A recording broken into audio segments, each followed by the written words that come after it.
Okay sir, bike ambulance ಬಗ್ಗೆ ಚರ್ಚೆ ಮಾಡಿದೆ. ಯಾಕೆ ತಮ್ಮ ಮಹತ್ವದ ಯೋಜನೆ, ದೇಶದಲ್ಲಿ ಮೊದಲ ಯೋಜನೆ ಅದು. ಇಂಥ ಯೋಜನೆ ಇವತ್ತು ಅಲ್ಲಾಡಿದೆ.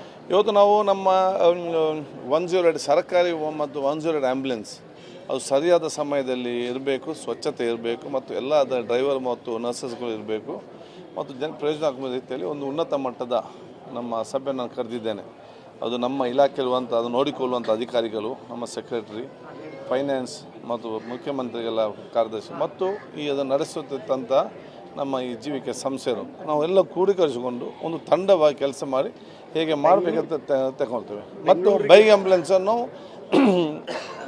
ಅದನ್ನು ಸ್ಟಾರ್ಟ್ ಮಾಡಿದ ಫಸ್ಟು ರಾಜ್ಯದಲ್ಲಿ. ಇವತ್ತು ಬೇರೆ ಬೇರೆ ರಾಜ್ಯದಲ್ಲಿ ನಮ್ಮ ರಾಜ್ಯ ಬಿಟ್ಟು ಅದು ಆದಷ್ಟು ಬೇಗನೆ ಕರ್ನಾಟಕ ರಾಜ್ಯದಲ್ಲಿ ಕೂಡ ಮತ್ತೆ ನಾವು ಬೈಕ್ ಆಂಬುಲೆನ್ಸ್ ಚಾಲನೆ ತರಲಿಕ್ಕೆ ನಾವು ಸೂಚನೆ ಕೊಡ್ತೇನೆ.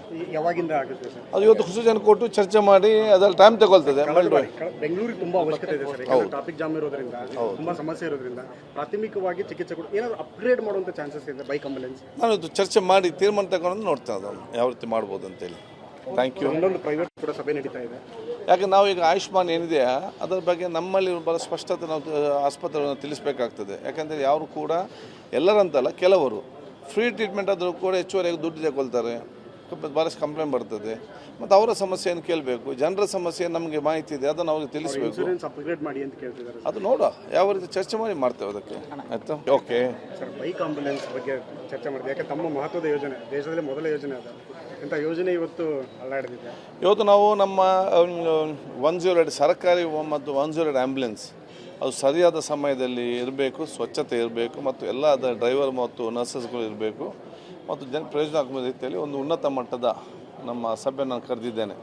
ಅದು ನಮ್ಮ ಇಲಾಖೆಯಲ್ಲಿರುವಂಥ ಅದು ನೋಡಿಕೊಳ್ಳುವಂಥ ಅಧಿಕಾರಿಗಳು, ನಮ್ಮ ಸೆಕ್ರೆಟರಿ, ಫೈನಾನ್ಸ್ ಮತ್ತು ಮುಖ್ಯಮಂತ್ರಿಗಳ ಕಾರ್ಯದರ್ಶಿ ಮತ್ತು ಅದನ್ನು ನಡೆಸುತ್ತಿದ್ದಂಥ ನಮ್ಮ ಈ ಜೀವಿಕೆ ಸಂಸ್ಥೆಗಳು ನಾವೆಲ್ಲ ಕ್ರೋಢೀಕರಿಸಿಕೊಂಡು ಒಂದು ತಂಡವಾಗಿ ಕೆಲಸ ಮಾಡಿ ಹೇಗೆ ಮಾಡಬೇಕಂತ ತಗೊಳ್ತೇವೆ. ಮತ್ತು ಬೈಕ್ ಆಂಬುಲೆನ್ಸನ್ನು ಅದನ್ನು ಸ್ಟಾರ್ಟ್ ಮಾಡಿದ ಫಸ್ಟು ರಾಜ್ಯದಲ್ಲಿ. ಇವತ್ತು ಬೇರೆ ಬೇರೆ ರಾಜ್ಯದಲ್ಲಿ ನಮ್ಮ ರಾಜ್ಯ ಬಿಟ್ಟು ಅದು ಆದಷ್ಟು ಬೇಗನೆ ಕರ್ನಾಟಕ ರಾಜ್ಯದಲ್ಲಿ ಕೂಡ ಮತ್ತೆ ನಾವು ಬೈಕ್ ಆಂಬುಲೆನ್ಸ್ ಚಾಲನೆ ತರಲಿಕ್ಕೆ ನಾವು ಸೂಚನೆ ಕೊಡ್ತೇನೆ. ಯಾವಾಗಿಂದ ಆಗುತ್ತೆ ಸರ್? ಅದು ಇವತ್ತು ಸೂಚನೆ ಕೊಟ್ಟು ಚರ್ಚೆ ಮಾಡಿ ಅದರಲ್ಲಿ ಟೈಮ್ ತಗೊಳ್ತದೆ. ಬೆಂಗಳೂರಿಗೆ ತುಂಬಾ ಅವಶ್ಯಕತೆ ಇದೆ ಸರ್, ಟ್ರಾಫಿಕ್ ಜಾಮ್ ಇರೋದ್ರಿಂದ, ತುಂಬಾ ಸಮಸ್ಯೆ ಇರೋದ್ರಿಂದ ಪ್ರಾಥಮಿಕವಾಗಿ ಚಿಕಿತ್ಸೆ ಕೊಟ್ಟು ಏನಾದ್ರು ಅಪ್ಗ್ರೇಡ್ ಮಾಡುವಂತ ಚಾನ್ಸಸ್ ಇದೆ ಬೈಕ್ ಆಂಬುಲೆನ್ಸ್. ನಾನು ಇದು ಚರ್ಚೆ ಮಾಡಿ ತೀರ್ಮಾನ ತಗೊಂಡು ನೋಡ್ತೇನೆ ಅದನ್ನು ಯಾವ ರೀತಿ ಮಾಡ್ಬೋದು ಅಂತೇಳಿ. Thank you. ಇನ್ನೊಂದು ಪ್ರೈವೇಟ್ ಕೂಡ ಸಭೆ ನಡೀತಾ ಇದೆ.